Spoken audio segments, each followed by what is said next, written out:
आम्हाला वेळ मिळालेला विषय होता वेळ. विद्यार्थ्यांना वेळ शिकवताना होणारे गैरसमज. आता गैरसमज कसे निर्माण होतात ते आपण बघू. मित्रांनो, आपण रोज सकाळी उठतो, बरोबर? आवरतो, सावरतो, विविध कामे करतो, शाळेत जातो, आंघोळ वगैरे करतो, जे आईला मदत करतो, हे दैनंदिन कामे आपण दिवसाला करत असतो. पण हे काम करत असताना आपण वेळेचा वापर करतो. जसे की शाळेत जाण्यासाठी वेळ निश्चित असते, बरोबर आहे की नाही? म्हणजे 2 मिनिटं जरी लेट झालं, 5 मिनिटं जरी लेट झालं तरी मुख्याध्यापकांचे शब्द आपल्याला ऐकावे लागतात. त्यामुळे आपण वेळेचा वापर करतो व त्याच वेळेत पूर्णही करायचा प्रयत्न करत असतो. तर ती वेळ कशी असते आज आपण घड्याळाच्या माध्यमातून ती आपण शिकणार आहोत, बरोबर? प्रथम आपण घड्याळ समजून घेऊ.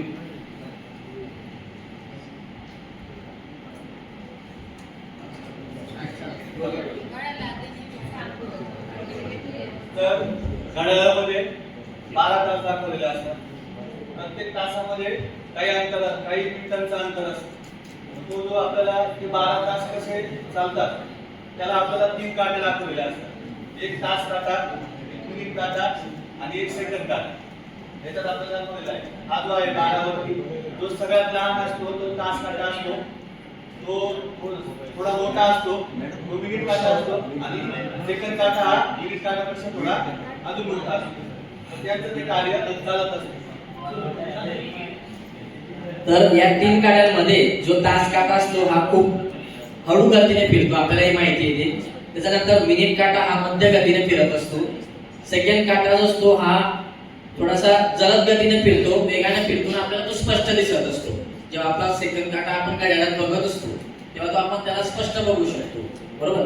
आता या ठिकाणी गैरसमज असा तयार होतो विद्यार्थ्यांमध्ये की सेकंड काटा वेगाने फिरतो पण तास काटा खूप हळू गतीने का फिरतो, बरोबर आहे की नाही? आहे की नाही प्रश्न? जर सेकंड काटा इतक्या वेगाने फिरतोय तर तास काटा इतका हळू का फिरतोय? तर याचा मागचं उत्तर कोणी सांगेल का मला?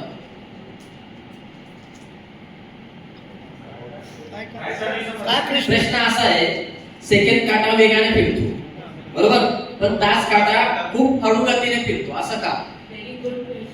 महत्वाचा प्रश्न आहे, तुम्हाला उत्तर यायला पाहिजे. सांगा बरं, असं का होतं? क्वेश्चन आहे. तुम्ही तो टॉपिक शिकवला नाही सर आम्हाला. त्यामुळे आम्हाला तो उत्तर येणं अवघड आहे. पहिले तुम्ही शिकवला असता तर आला असता. नाही, असं हे बघा. थोडं आपलं कॉमन सेन्स वापरायचं. एकदम सोपं उत्तर आहे ना त्याचं. सांगा ना सर, थोडा विचार करायचा, एक्सपिरियन्शियल विचार करा. सेकंड काटा ज्या वेळेला 60 वर जातो त्यावेळेला मिनिट काटा फिरतो. Very minute good. काटा ज्या वेळेला 60 वर फिरतो त्यावेळेला तास काटा. हे उत्तर अपेक्षित होतं. टाळ्या वाजवा त्यांच्यासाठी.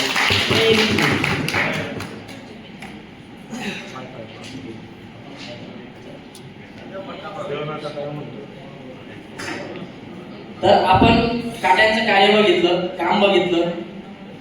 आता महत्वाचा एक असा एक गैरसमज तयार होतो की घड्याळामध्ये 12 तास का असतात किंवा 12 अंकच का असतात?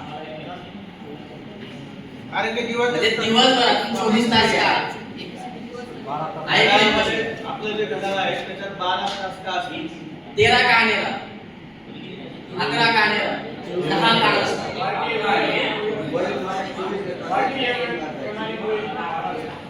म्हणजे आपले जे पृथ्वीचे जे परिभ्रमण आहे ते किती तासाचं आहे? 24 तास. त्या 24 तासाच्या आधारावर आपण पूर्ण एक दिवस काउंट करत असतो, बरोबर आहे की नाही? त्यात 12 तास हे दिवसाचे झाले आणि 12 तास हे रात्रीचे झाले. ठीक आहे, तर हा गैरसमज आपण विद्यार्थ्यांचा दूर करू शकतो, बरोबर madam? Very good, very good. हा क्वेश्चन कमी लोकांना आलं असेल. आपण शिकवतो वर्गात पण हे प्रश्न विचारायचं. Very good. Critical thinking.